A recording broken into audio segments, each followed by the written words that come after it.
Boa noite, irmãs. Graça e paz da parte de Jesus. Amém? Para os 138 anos merece um amém bem forte. Amém? Glória a Deus. Hoje é dia de festa, dia de ações de graça. De fato, grandes coisas fez o Senhor por nós e por isso estamos alegres. E uma das promessas de Jesus se cumpre hoje também. Ele disse que aqueles que deixam casa, pai, mãe, irmãos, irmãs, já nesse tempo encontram muitos cêntuplo de mães e de pais, e de irmãos e de irmãs.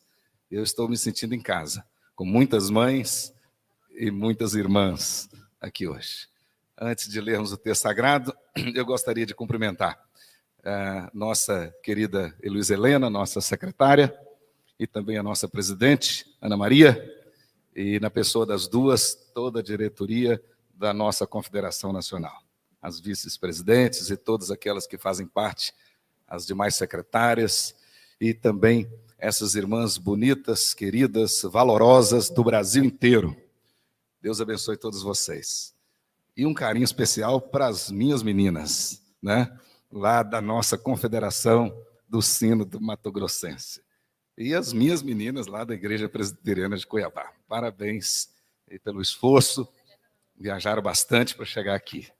Mas eu gostaria também, na pessoa do nosso decano, o reverendo Pinho Borges, cumprimentar todos os pastores aqui presentes. Que Deus esteja abençoando todos vocês, e é um privilégio poder revê-los, alguns colegas já antigos, né? E na pessoa do nosso presidente da Confederação Nacional dos Homens, nosso presbítero Luiz, quero cumprimentar também os demais presbíteros aqui presentes, diáconos, os irmãos que estão aqui como na qualidade de esposo, né? Guarda-costas, né? Sejam também muito bem-vindos e que Deus abençoe todos vocês. Quero hoje compartilhar com todos os presentes e aqueles que nos acompanham também pela internet o texto do apóstolo Paulo, na primeira carta aos Tessalonicenses, no capítulo 1. Eu quero ler com os irmãos esse primeiro capítulo. 1 Tessalonicenses, primeiro capítulo. Diz assim a palavra de Deus.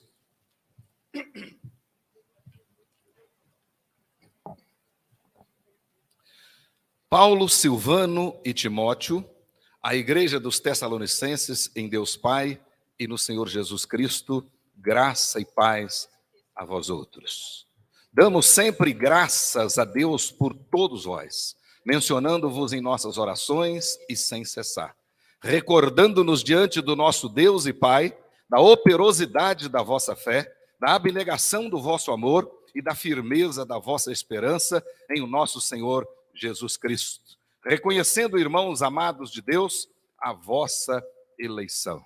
Porque o nosso evangelho não chegou até vós tão somente em palavras, mas sobretudo em poder, no Espírito Santo e em plena convicção, assim como sabeis ter sido o nosso procedimento entre vós e por amor de vós. Com efeito, vos tornastes imitadores nossos e do Senhor, tendo recebido a palavra, posto que em meio a muita tribulação, com alegria do Espírito Santo.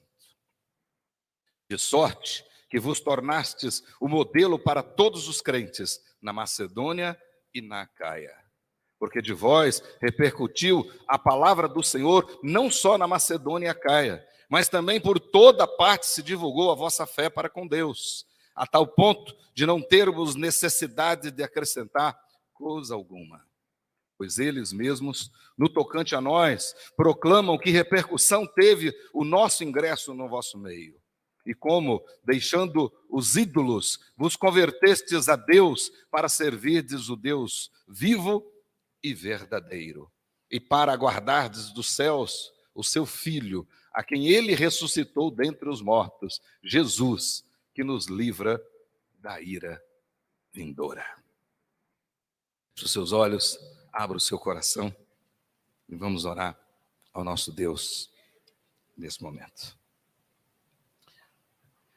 Senhor Deus, mais uma vez nós te suplicamos que permitas, ó Deus, que o mesmo Espírito Santo que inspirou esta palavra esteja iluminando o nosso coração, para tirarmos proveito da palavra santa nessa noite.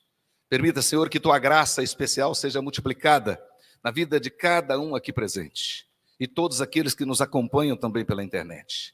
Permita, Senhor, que em cada coração, agora, o Espírito Santo do Senhor possa tocar e tocar poderosamente, para que esta palavra encontre esse lugar especial e todos nós possamos crescer por ela, sermos admoestados por ela, exortados por ela, motivados por ela, e assim seguirmos em frente, fazendo a tua vontade até o grande dia.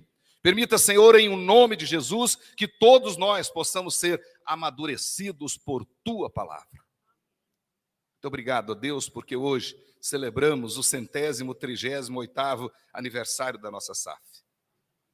De fato, ó Deus, grandes coisas o Senhor fez por nós. Por isso estamos alegres.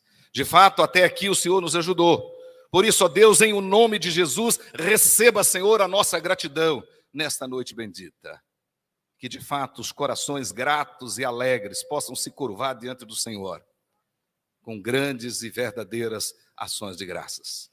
Em o nome de Jesus, permita, Senhor, que neste instante tenhamos a quietude necessária para recebermos a instrução da tua palavra e que esta palavra possa transformar-nos. Em o nome de Jesus, Senhor nosso e da igreja. Amém. Amém. Glória a Deus. Mais uma vez, minhas queridas irmãs, irmãos aqui presentes, eu louvo a Deus por essa honrosa oportunidade de poder estar aqui com a Confederação Nacional da nossa SAF, juntamente com essas irmãs valorosas que vieram do Brasil inteiro, representando aqui as mais variadas sinodais e também as federações, enfim, as igrejas locais de quase todo o nosso Brasil. Nesse dia em que nós comemoramos 138 anos de organização da nossa SAF brasileira.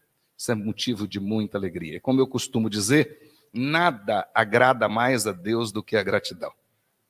A gratidão, de fato, agrada o coração de Deus. E esse é um tempo de gratidão, é tempo de agradecer a Deus, especialmente agradecer a Deus por sua fidelidade pactual, a maneira como Deus tem cuidado de nós e como tem cuidado da SAF, cuidado das mulheres da nossa igreja ao longo de todos esses anos.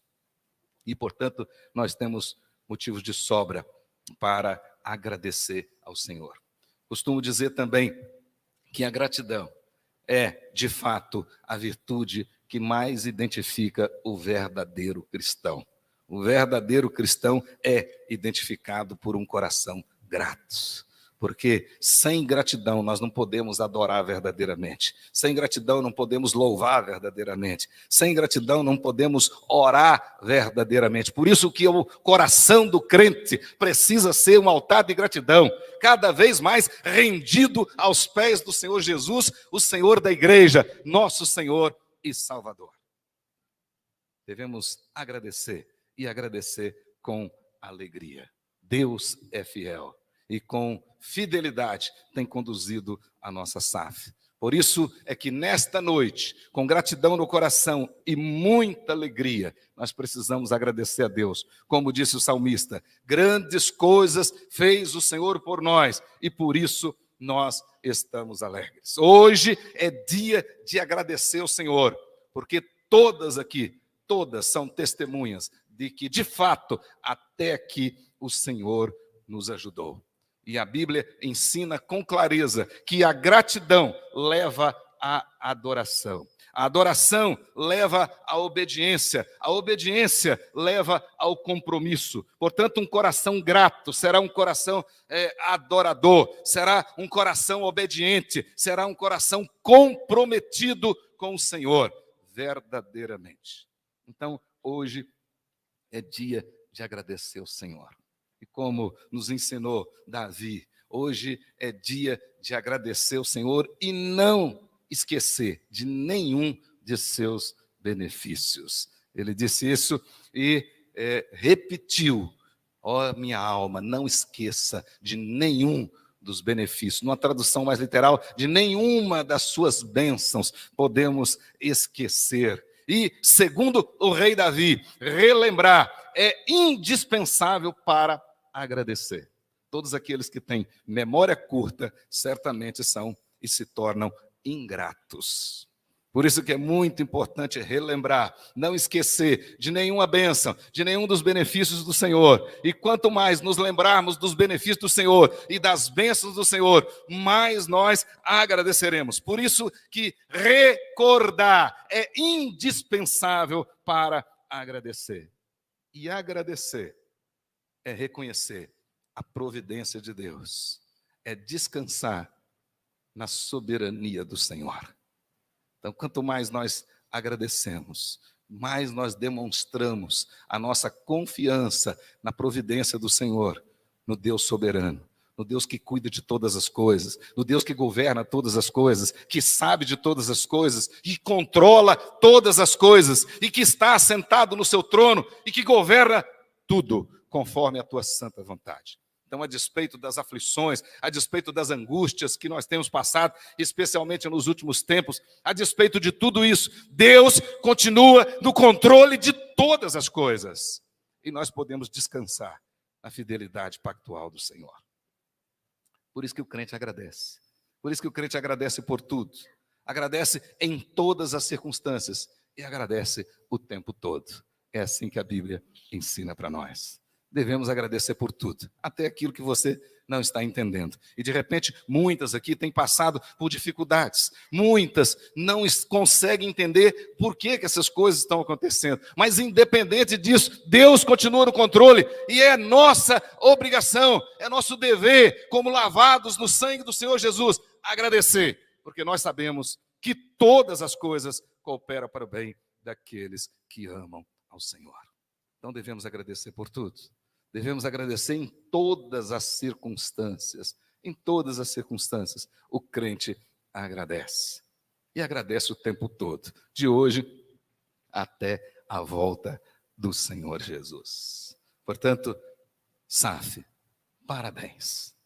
Parabéns pelos 138 anos. Parabéns, mulheres virtuosas, que têm sido abençoadas por Deus ao longo desses anos. E mais do que isso, têm sido bênçãos nas mãos do Senhor ao longo desses anos.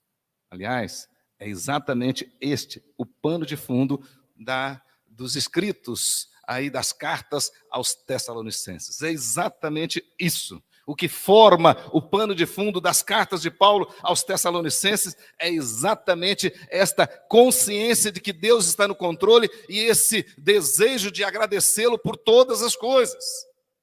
Observe bem que Paulo começa orando e começa agradecendo aquilo que o Espírito Santo de Deus estava fazendo na vida dos Tessalonicenses. Então esse é o pano de fundo desta carta. Na visão de Paulo, na visão de Silas, na visão de Timóteo, o crente nasceu em Cristo e para Cristo, e a despeito das adversidades, ele tem que viver essa graça e tem que testemunhar essa graça. Em outras palavras, o crente, ele é alvo da graça de Deus e ao mesmo tempo testemunha desta graça para todo mundo. Você, minha querida irmã, é alvo da graça de Deus e é testemunha dessa graça. E é nesse sentido que nós somos desafiados, como crentes realmente verdadeiros, como eu disse, regenerados, lavados do sangue do Cordeiro. Nós somos desafiados todos os dias, a cada instante, a cada momento. Nós somos desafiados a praticar a fé, a transbordar no amor e a perseverar na esperança. Todos os dias. Então, esse quadriênio nós vamos trabalhar bastante isso. Mas esse é o grande desafio nosso. E é esse o pano de fundo da carta de Paulo aos Tessalonicenses. É desafiando aqueles irmãos para que eles pudessem continuar praticando cada vez mais a fé, para que eles pudessem cada vez mais transbordar no amor e cada vez mais perseverar firmemente na esperança até a volta de Cristo, independente das circunstâncias. Em outras palavras, como o apóstolo Paulo mais tarde vai dizer, aí mesmo aos Tessalonicenses, no capítulo 5, no versículo 8, ele vai dizer, revestindo-se da couraça da fé e do amor, e tomando como capacete a esperança da salvação.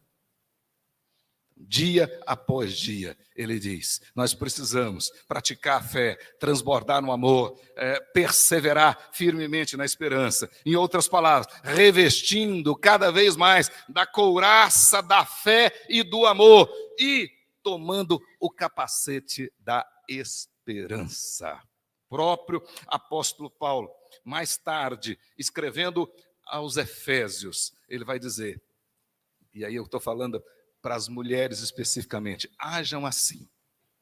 Esse é o nosso tema. Hajam assim, né? Com toda oração e súplica, orando em todo tempo no Espírito Santo. E ele termina dizendo, e fiquem alertas. E fiquem alertas. Efésios capítulo 6, versículo 18. Não há dúvidas de que as cartas do apóstolo Paulo aos Tessalonicenses, provavelmente os primeiros escritos paulinos, talvez os primeiros escritos do Novo Testamento, embora endereçados a uma igreja recém-plantada, recém-organizada, uma igreja jovem.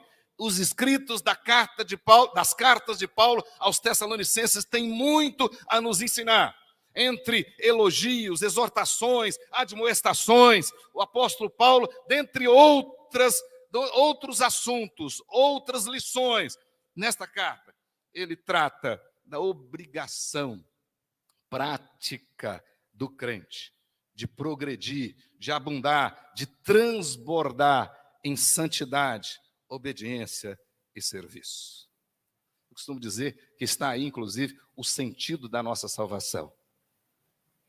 Além de você ter sido liberta, absolvida, Deus nos livrou no sacrifício de Cristo Jesus da condenação do inferno. Mas o propósito dessa salvação é que vocês e eu, todos nós, possamos dia após dia progredir, abundar, transbordar em santidade, obediência e serviço ao Senhor. Santidade, obediência e serviço. Nessas cartas, Paulo trata disso. Trata também da necessidade que nós temos de um entendimento mais profundo e correto a respeito da morte e também a respeito da volta do Senhor Jesus, da segunda vinda de Cristo, que acontecerá, segundo ele, imediatamente após a apostasia e a revelação do iníquo, a revelação do anticristo. Mas é necessário que tenhamos um conhecimento correto para não sermos como os descrentes, como os ímpios que se desesperam diante da morte. Nós sabemos que Jesus já venceu a morte. Paulo diz isso para eles. Mas também ele ensina aqui nestas cartas a respeito da essência teológica da mensagem da igreja. Qual é a essência da mensagem que a igreja tem que pregar?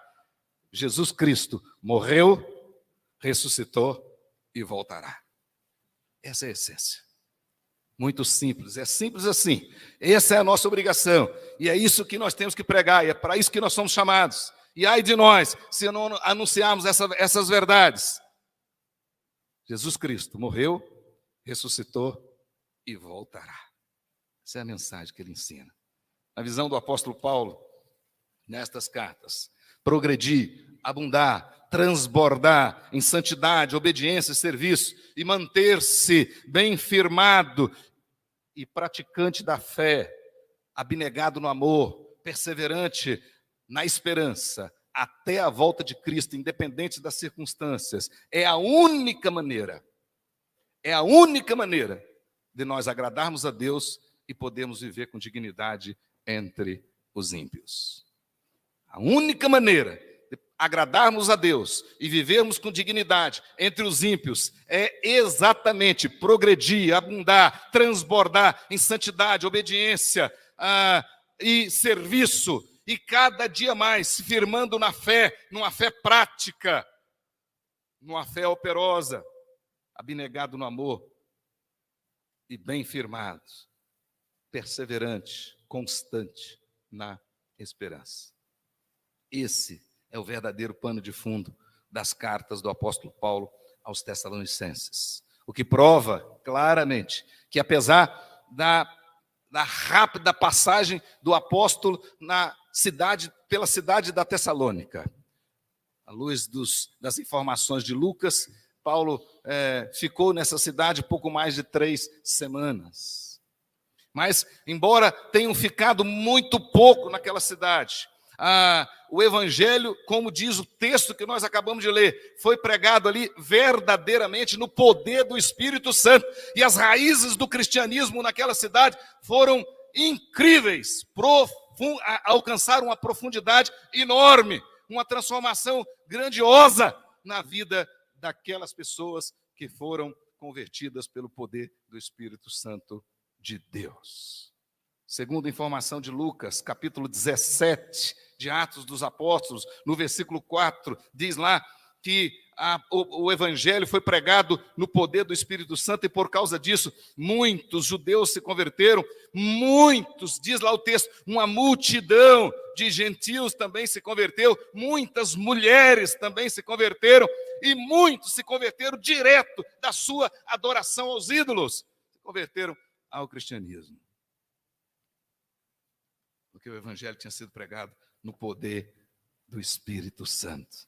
As raízes do cristianismo naquela cidade foram profundas, ao ponto de Paulo começar agora a sua primeira carta agradecendo a Deus, e principalmente agradecendo a Deus por causa da fé, do amor e da esperança dos tessalonicenses, que estavam abundando cada vez mais, crescendo cada vez mais, versículos 2 e 3, que nós acabamos de ler. Mas o texto diz também, deixou claro, que estas virtudes reveladas na vida daqueles tessalonicenses, daqueles irmãos nossos, estava deixando claro que eles, de fato, eram verdadeiramente convertidos, eleitos de Deus, imitadores de Cristo, e pela graça estavam se tornando modelos para as igrejas da Macedônia, da Acaia e de vários outros lugares, mesmo sendo uma igreja jovem. Nesta época, pouco mais de 1 ano.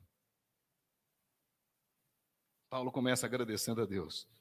E ele agradece a Deus, e ele dá o testemunho. De fato, a pregação do evangelho foi poderosa nessa região, porque esses irmãos verdadeiramente se converteram. Isso mostra que eles são eleitos de Deus. Isto mostra, e eles estão demonstrando que querem cada vez mais imitar o Senhor Jesus, e estão se tornando agora modelos para as outras igrejas.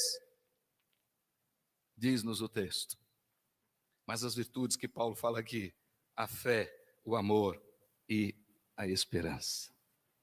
E é por isso que, no contexto do nosso aniversário, do 138º aniversário da SAF, e começando esse novo quadriênio, com esse tema poderoso, fé, amor e esperança, nesse texto, Paulo deixa claro para nós que essas virtudes são as marcas da maturidade. E a nossa SAF já é uma senhora madura, 138 anos. Então, e as marcas da maturidade têm que ser reveladas por essas virtudes que aparecem aqui. Eu gostaria de tratar delas mais a miúde. Diz assim, a primeira, o apóstolo Paulo agradece a Deus e diz que agradecia a Deus todos os dias, não somente ele, porque ele coloca aí no plural, nós, ou seja, Timóteo e Silas também compartilhavam da mesma alegria do apóstolo, porque também pregaram o evangelho naquela cidade. E eles agradecem a Deus e diz o seguinte, agradecemos ao Senhor por causa da operosidade da vossa fé. Numa tradução mais contemporânea, o texto fica assim, como vocês puseram em prática a fé. Como vocês colocaram em prática a fé. O que, na verdade, os tessalonicenses estavam vivendo era o evangelho. Porque Paulo usa nesse texto a palavra fé com o mesmo sentido que Judas usa a palavra fé lá na sua carta, no versículo 3, quando ele diz lá a fé que foi dada, ou seja, que foi confiada aos santos, A fé aqui e lá, em vários outros lugares no Novo Testamento, tem relação direta com o conjunto de doutrinas. Em outras palavras, tem relação direta com o Evangelho. A fé da qual o apóstolo Paulo está falando aqui e que aqueles irmãos estavam demonstrando operosidade, estavam vivendo aquela fé. É o verdadeiro Evangelho. Essa é a verdade. Essa é a fé. O conjunto de doutrinas que nós recebemos. O texto diz... refere-se ao firme fundamento de Hebreus capítulo 11, verso 1, sobre o qual o cristão precisa estar bem fundamentado. Refere-se ao mandamento de Deus que deve ser guardado sem mácula e sem repreensão até a volta de Cristo. 1 Timóteo capítulo 6, verso 14 e 15. Segundo o próprio testemunho do apóstolo Paulo, foi essa fé que ele guardou irrepreensível, sem mácula, até o final da sua vida. Essa fé que ele diz que guardou. Essa fé que ele está falando é a boa confissão, é o mandato, é o próprio Evangelho, que o cristão verdadeiro precisa conhecer, confessar e obedecer cuidadosamente até a volta de Cristo. É sem essa fé que é impossível agradar a Deus. Hebreus 11, verso 6. Não tem como agradar a Deus fora das Escrituras, vivendo uma vida fora das Escrituras. Então é essa fé que nós precisamos conhecer, é essa fé que nós precisamos confessar. Quando o apóstolo Paulo escreve para os filipenses, na mesma região, né? Filipos ficava bem perto da Tessalônica. Quando ele escreve para os filipenses, ele diz claramente, é que Deus nos deu a graça, não somente de crer, mas também de padecer. E ele diz, indo ver-vos ou estando ausente, ouça no tocante a vós outros, que estáis bem firmados e lutando juntos pela fé evangélica. Que fé que ele está falando? O Evangelho. Esse conjunto de doutrinas que nós precisamos conhecer cada vez mais. Precisamos confessar e precisamos obedecer. Esta é a fé que Abacuque profetizou, falou dela, capítulo 2 de Abacuque, versículo 4. Essa é a fé que o apóstolo Paulo, escrevendo o poderoso livro de Romanos, a fé que mexeu e transformou o coração de Lutero. Essa semana comemoramos os 505 anos da Reforma Protestante. Romanos capítulo 1, verso 17, a fé da qual Paulo fala aos Gálatas, capítulo 3, verso 11. Ou seja, essa é a fé operosa, essa é a fé que nós precisamos abundar nela, praticá-la cada vez mais. Esta é a fé que faz homens e mulheres comuns se tornarem homens e mulheres extraordinários. Essa é a fé que transformou a vida do profeta Elias, que Tiago, anos depois, dando testemunho dele, diz que Elias era homem como nós, mas por causa dessa fé foi extraordinário, foi diferente e fez a diferença numa época indiferente. Então, a grande marca da maturidade cristã, e terá que ser a grande marca da nossa SAF, nos seus 138 anos, a fé operosa, a prática do Evangelho. A prática do Evangelho. É assim que a mulher dá testemunho dentro de casa, na igreja, no trabalho, em todos os lugares. É a prática dessa fé que converte aquele marido que ainda não é crente. É viver esse Evangelho dignamente, que vai realmente chamar a atenção dos filhos que porventura estão longe. Esta é a fé que existiu na vida da mãe e na vida da avó de Timóteo. Esta é a fé que nós somos desafiados a transbordar nela, a praticá-la. Mas segunda marca que Paulo fez questão de destacar, e na sua oração de gratidão, ele diz lá, na firmeza. A palavra que aparece aí para firmeza pode ser traduzida por constância, por perseverança. Perseverança da vossa esperança em nosso Senhor Jesus Cristo. numa tradução mais contemporânea, como eu fiz no primeiro caso, fica assim: como é firme a esperança que vocês têm no nosso Senhor Jesus Cristo. Paulo aqui está falando da esperança da salvação.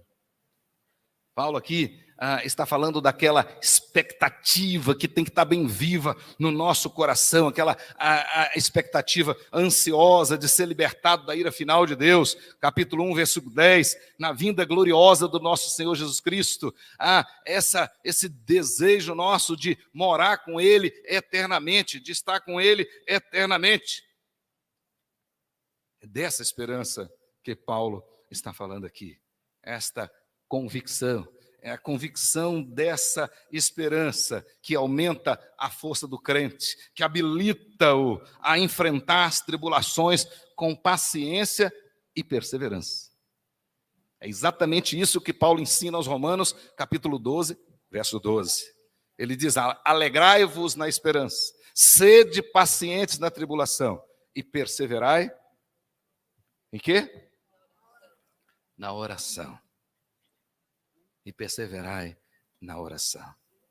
Então, para podermos enfrentar as adversidades do dia a dia, as lutas, as dificuldades que todos nós as temos, todos nós. Nenhum de vocês, nenhum de nós aqui veio a esse mundo a passeio, como turista. Nenhum de nós aqui está incólume, absolutamente não. Todos nós temos lutas e temos dificuldades, todos nós. E a melhor maneira, a maneira bíblica de poder enfrentá-las com paciência é realmente se alegrando na esperança, ou seja, é vestindo o capacete da esperança, conforme ensinou o apóstolo Paulo.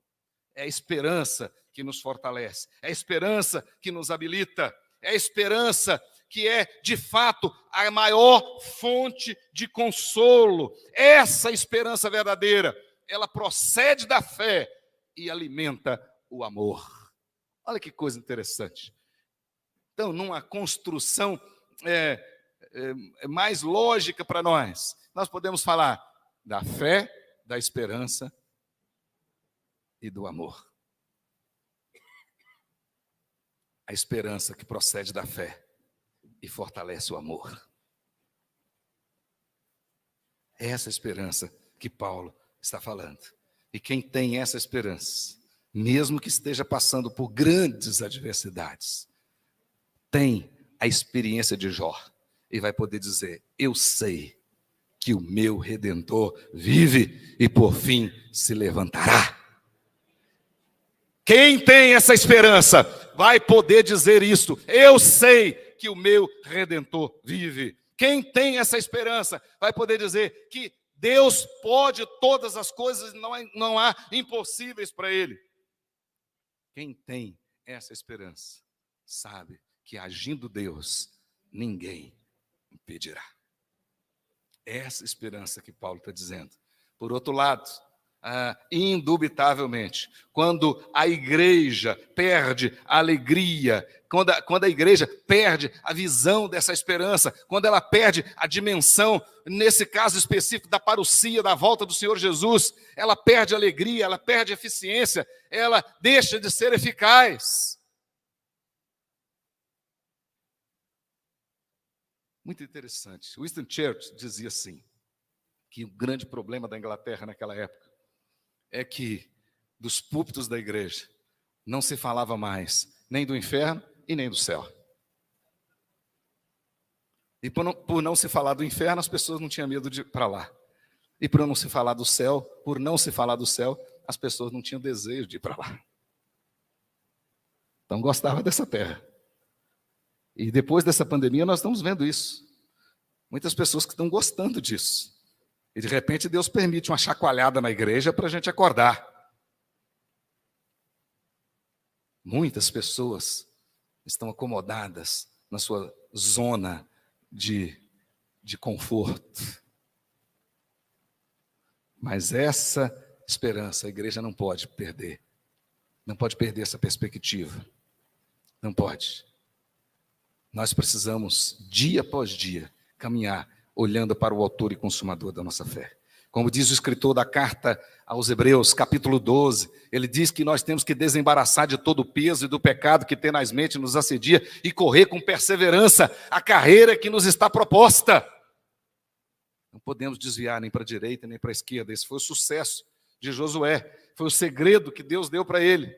Guarde, tenhas o cuidado de fazer tudo quanto está escrito nesse livro, e não te desvies nem para a direita nem para a esquerda, e serás bem-sucedido. Dia após dia, precisamos alimentar nossa mente, nosso coração dessa esperança, das belezas do céu, daquilo que nós já temos em Cristo Jesus. Jeremias, aquele momento de angústia e até mesmo de sofrimento, de perplexidade, ele dizia: trago à memória aquilo que pode me dar esperança. Trago à memória aquilo que me pode dar esperança. Com esperança, a gente enfrenta com paciência as dificuldades dia a dia.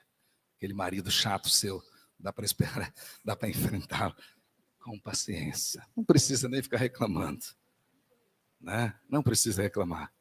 Deus vai te dar paciência. Aquele que já aposentou, aí depois que aposenta fica pior. Porque vai à geladeira umas 10 vezes por dia, né? E fica, mas com esperança, a gente tem paciência. Essa última característica que Paulo trata nesse primeiro capítulo é do amor. Aliás, a segunda do amor, eu pulei do amor, não posso deixar de falar do amor. É porque na minha ordem, primeiro a fé, depois a esperança, depois o amor. Então o amor. Ele diz aí, claramente, da abnegação do vosso amor, numa tradução mais contemporânea, como o amor de vocês os fez trabalhar. Olha que coisa interessante. Paulo está elogiando o amor prático, assim como ele tinha elogiado a fé prática daqueles irmãos. E assim como ele elogiou a esperança bem fundamentada. Agora ele está elogiando esse amor poderoso que os fazia trabalhar cada vez mais. Paulo está falando aqui do amor transbordante, do mesmo amor prático que João, mais tarde, falou na sua carta, primeira carta, capítulo 3, verso 18, quando João diz assim: filhinhos, não amemos de palavra nem de língua, mas de fato e de verdade. Como o amor deles os fez trabalhar. A igreja precisa ser cada vez mais conhecida como uma comunidade de amor, daqueles que se amam e amam a Deus, acima de todas as coisas. Como o amor deles os fez trabalhar. Curiosamente, Neemias, capítulo 4, verso 6, pode marcar esse texto aí na sua Bíblia. Diz lá, né? Porque o povo tinha, o texto na versão atualizada diz, porque o povo tinha ânimo para trabalhar. Mas numa versão literal diz assim, porque o povo tinha o coração na obra.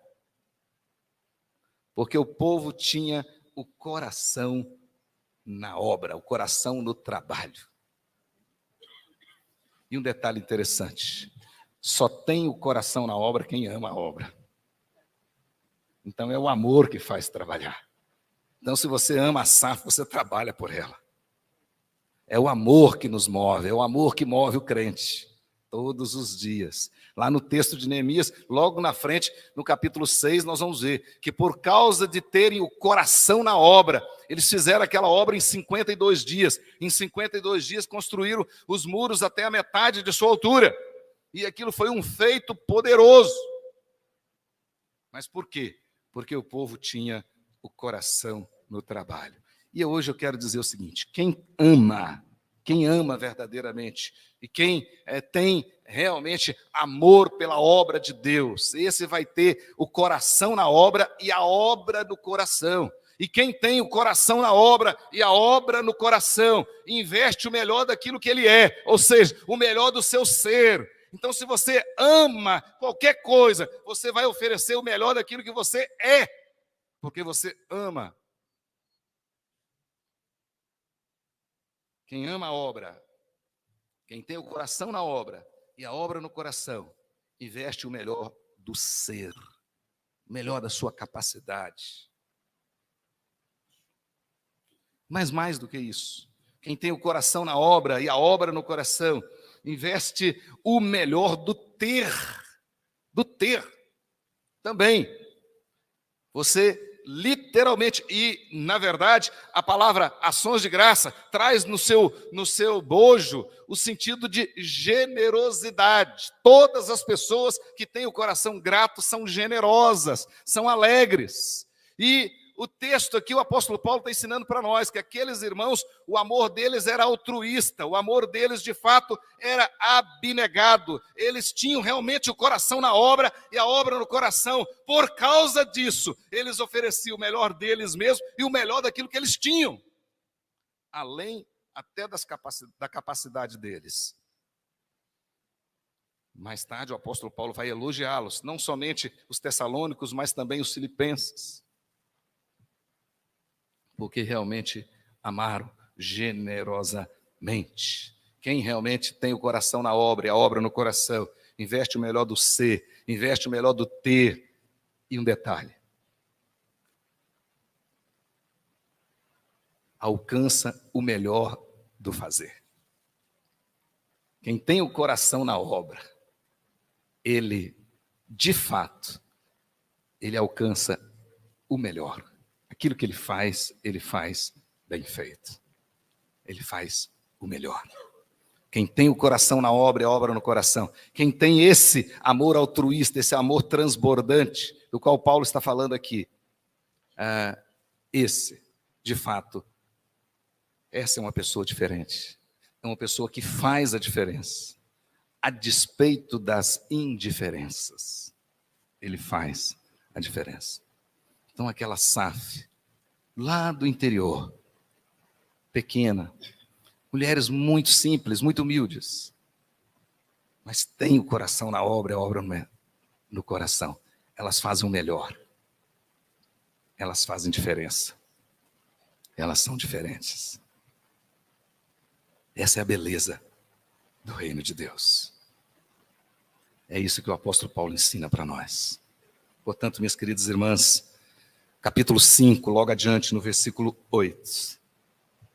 Paulo vai caminhando para o final da primeira carta e diz assim: nós, porém, que somos do dia, sejamos sóbrios, revestindo-nos da couraça da fé e do amor, e tomando como capacete a esperança da salvação. E devemos estar firmes na oração e alertas, todos os dias, até a volta do Senhor Jesus. São essas virtudes: a fé, a esperança e o amor. Estas virtudes é que realmente estimulam o nosso evangelismo. Todo crente maduro e que expressa essas virtudes, ele realmente é um crente que tem no seu coração a chama da evangelização, a chama de missões, o desejo pela salvação das almas. Essas virtudes estimulam o evangelismo. Essas virtudes promovem a santidade, a obediência e a qualidade do serviço. Essas virtudes fortalecem a comunhão. Então, nesse quadriênio, quanto mais nós expressarmos fé, esperança e amor, mais comunhão nós teremos. E o que é mais interessante, essas virtudes, elas inspiram a verdadeira adoração. Por meio delas, nós vamos adorar verdadeiramente. E a nossa adoração será recebida por Deus. Essas virtudes, todas elas, a base delas é Cristo, é o Evangelho. O combustível delas são as promessas que estão aí no Evangelho. E o alvo delas é Jesus Cristo. Jesus Cristo. Só lhe deu glória. Toda a glória é para Ele. Que Deus nos abençoe.